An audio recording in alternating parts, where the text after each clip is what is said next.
What's good YouTube, Ben here, welcome to the next video on the channel. In this one, I'm going to give you my next Steel Path viable build, and this one's for Grendel Prime. Let's get into this. Alright, so Grendel to this day is still, I loved Grendel before his rework. I always loved the lore behind him, but Grendel Prime is fantastic. I'm going to go over my build, I'm going to go over his abilities, his Archon shards, everything. So, before we go into the actual build, we're going to go over those things. So, of course, Grendel's passive, each enemy consumed grants 250 bonus armor, which is great, makes him super survivable. You've got Feast, swallow enemies whole and store them in Grendel's gut, hold to vomit out stored enemies, covering them in toxic bile. You only really want to drain them, you don't want to spit them out. Nourish, which is his best ability, regenerate health as Grendel absorbs nourishment from enemies in his gut, while he digests. Enemies that attack or are attacked by Grendel suffer viral damage, and energy sources provide more energy. These buffs extend to squad mates. So not only do you benefit from it, but your squad does too. You've got Pulverize. Grendel curls into a ball. He heals over time as he rolls, knocking over anyone in his path. Jumping slams Grendel into the ground and generates a damaging shockwave. It's a decent movement ability, but I don't use it for anything other than movement, although it's decent against Grenier. And, of course, you've got Regurgitate, which I'm not going to pay any attention to because Regurgitate's kind of pointless.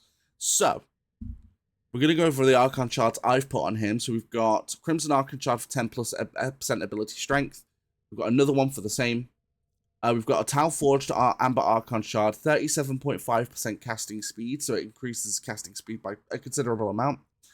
5+ health regenerated per second, which again is actually pretty decent for Grendel, especially when you're not taking damage. It just allows you to passively regenerate. You're going to be regenerating quite a lot with Nourish anyway, but it's just for, you know, extra added regen. And then we've got another one for 10% ability strength. So that's what I'm running on my Grendel, but let's go into the build and let's see what this thing can do. So, we're running Corrosive Projection as the aura mod, which is enemies lose 18% armor. Pretty good for him. Power Drift for 15% ability strength and plus 30% chance to resist knockdown. So you do have a chance to resist knockdown. You can replace this with Prime Sure-Footed if you want. I do not currently own that mod, so I can't use it. But this is decent because it gives you ability strength and a chance to resist anyway. Stretch for 45% ability range. This is to counteract some of the other mods on the pool. Narrow-Minded for plus 99% ability duration and negative 66% chance ability range. So that's to help counteract that, to bring his range back up a bit. Steel Fiber for 100% armor. Gourmand for Feast Augment. Instead of energy, consumes 200 health on cast. Glutton grants an additional 150 armor per enemy. So you get more armor, and you don't even need energy at the start to capitalize on it. You could just use health, which is decent for Grendel because there's a lot of it. Transient Fortitude for plus 55% ability strength and negative 27.5% ability duration. Vitality for 100% health. Hunter Adrenaline for convert 45% of damage on health to energy without shields, ally overguard and imitates health. So basically every time you take damage, you get energy, which is really good. And Intensify for plus 30% ability strength. Now, for those who bring it up, number one, I use the Umbral mods on my normal... Alright, so as per usual, we're at Oxymoco in the Void. I'm going to quickly go over why we're here. So when you're at Oxymoco in the Void is one of the latest game areas in the game, especially on Steel Path. So you're dealing with higher level enemies, not to mention you're dealing with the Corrupted. And with the Corrupted, you're dealing with enemies with just health, enemies with health and shields, and enemies with high armor, giving you a more varied example of what you're going to come across. So, let's jump in. Now, would like to point out quickly, I did do one weapon change between showing Grendel's mods off and coming into the mission. I was using a Tomos, I swapped that out for Despair, which I did my Despair build recently on my channel. It's in the Warframe playlist. I would highly recommend checking this out if you've not got its Incarnate form, because it is nutty. Despair is easily now my favorite secondary weapon, just because of how brutal it gets. And it's even more brutal with Grendel, because with Grendel and his Nourish ability, giving you bonus viral damage, it can get pretty nutty pretty freaking fast. Like, the crits you hit with this thing are absolutely bonkers. But yeah, I quickly made that weapon switch because, I mean, being realistic, I wanted a weapon that's going to take Acolytes pretty darn fast. So we're going to go ahead and use Despair for that. Which, like I said, Despair, if you've not checked out my build, check it. It is absolute flames. Also, today, this week, is the new week of my new layouts. So let me know what you think in the comments down below. Hello, Jade Xmas. Hello there. How are you doing? Where is it? There. Where? What? My gosh. Get out of here. I hate Jade Xmas's. There we go. I mentioned it in my last Steel Path Viper build, which I believe was Despair, actually. I don't like Jade Xmas's very much, especially on stuff like the circuit. They're an absolute pain to work with. Like, they're not a lot of fun. They just... I don't know. I don't like Jade Xmas's in general. They just suck.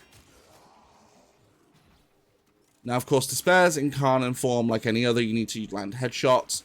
It's like 2 or 3 headshots, you've instantly got it built up, which is very nice. Can I suck these up? Yeah, give me. Nourish. But Grendel's one of those Warframes, I love the lore behind him, because he's based on real-life lore.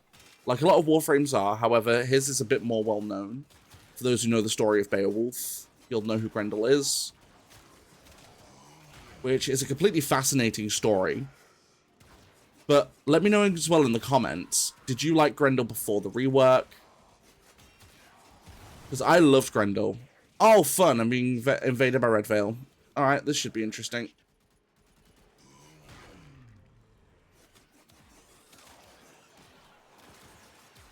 Oh, great, Jade Xmas as well. Fun.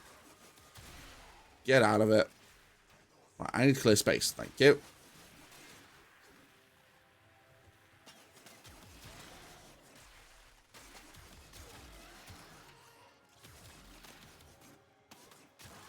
There we go. Alright. I love being invaded when I'm showing off a build.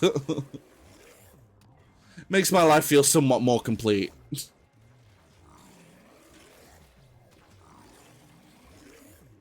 Because, of course, I get invaded whilst I'm in the middle of trying to show off a build. Alright, cool. But yeah, with Grendel, the reason why I brought up Regurgitate, I don't use it. You don't need to. Because the thing is, you want to keep enemies in your stomach for as long as possible to get the armor bonus, and for if you need to use Nourish. So I'm unsure as to why anyone would want to use Regurgitate. It's kind of a nothing ability. I could have subsumed something over it, but my problem is I didn't know what to subsume. The problem is, Grendel's kit at this point is so good that you don't need to subsume an ability, or at least not that I see, because... like, ideally, the reason you want to subsume an ability is to either give Warframes something else they can do to help their build, or if, you know, they desperately need something. So let's say, for example, you know, Gloom is, in my opinion, the most busted ability to subsume on most frames, because it adds to survivability. However, at the same time, Grendel doesn't need it, because sure, you gain health from that, but you also regenerate health on Nourish anyway. Not to mention, Nourish is an ability you'd want to use because it ups viral damage. And as we all know, viral damage is probably the best damage source in the whole game, because it slices through health, and that's what you want to do on Steel Path. You want to slice through health as quickly as possible so that you can take enemies out. So, like, Grendel helps with that. So you don't need that. Movement is kind of a non-poir for Grendel. Like, you don't need to be moving the fastest in the game to play Grendel at all. But if you do want movement, you can use his Meatball ability. Call it Meatball because it's Meatball. But you don't need that either. So, like, at that time, what do you subsume on him? Like, what do you put on him that makes sense? But if you guys have subsumed abilities onto Grendel, let me know what you've done.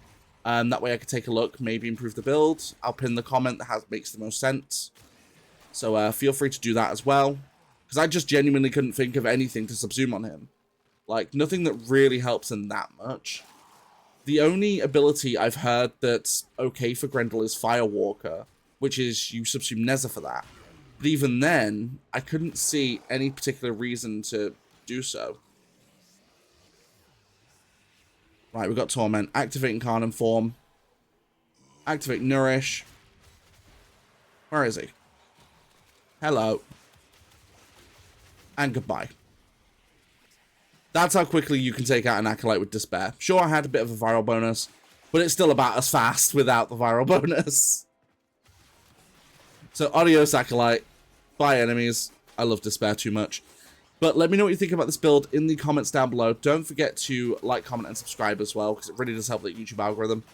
Don't forget, I also live stream. I go live Monday, Tuesday, Wednesday, Thursday, Friday, Saturday.